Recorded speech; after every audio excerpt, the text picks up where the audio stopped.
नमस्कार, मैं हूं आपके साथ अभिषेक शांडिल्य। महाराष्ट्र में विधानसभा चुनाव का काउंटडाउन शुरू हो चुका है, जहां सभी राजनीतिक दलों के बीच जोर आजमाइश जारी है। पर इन सब के बीच आज हम बात करेंगे महाराष्ट्र में राज ठाकरे की पार्टी एमएनएस की, जो चुनाव मैदान में तो है पर पार्टी का झुकाव किस गठबंधन की तरफ है, इसका अंदाजा लगा पाना मुश्किल है। वैसे बीते लोकसभा चुनाव में मनसे ने एनडीए का समर्थन किया था और चुनाव से पहले मुंबई के शिवाजी पार्क में एक जनसभा को संबोधित करने के दौरान राज ठाकरे ने प्रधानमंत्री नरेंद्र मोदी को चुनाव में समर्थन देने का ऐलान भी किया था और ऐसा उनकी पार्टी ने किया भी। लेकिन उसके ठीक 6 महीने के बाद हो रहे विधानसभा चुनाव में मनसे की स्थिति अभी स्पष्ट नहीं है, जहां पूरे महाराष्ट्र में उसने 100 के करीब उम्मीदवार उतार दिए हैं। साथ ही अब राज ठाकरे की पार्टी की तरफ से जो खबर आ रही है वो बीजेपी और शिंदे गुट यानी शिवसेना के लिए असहज कर देने वाली भी है।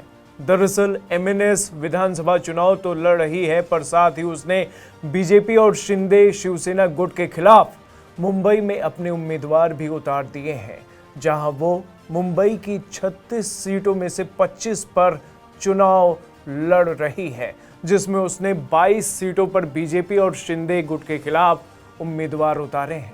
अब 22 सीटों के हिसाब से देखा जाए तो एमएनएस ने शिंदे गुट के खिलाफ 12 और भाजपा के खिलाफ 10 उम्मीदवार उतारे हैं, जबकि सेवरी सीट से महायुति ने कोई उम्मीदवार नहीं उतारा। इसके अलावा राज ने एक उम्मीदवार अजीत गुट और एक आरपीआई के खिलाफ भी उतारा है।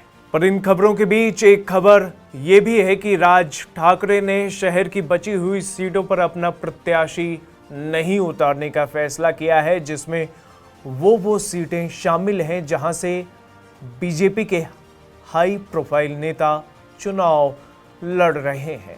यानी महाराष्ट्र विधानसभा चुनाव में राज ठाकरे खुलकर दांव खेल रहे हैं और सियासी बिसात बिछाने में जुटे हैं।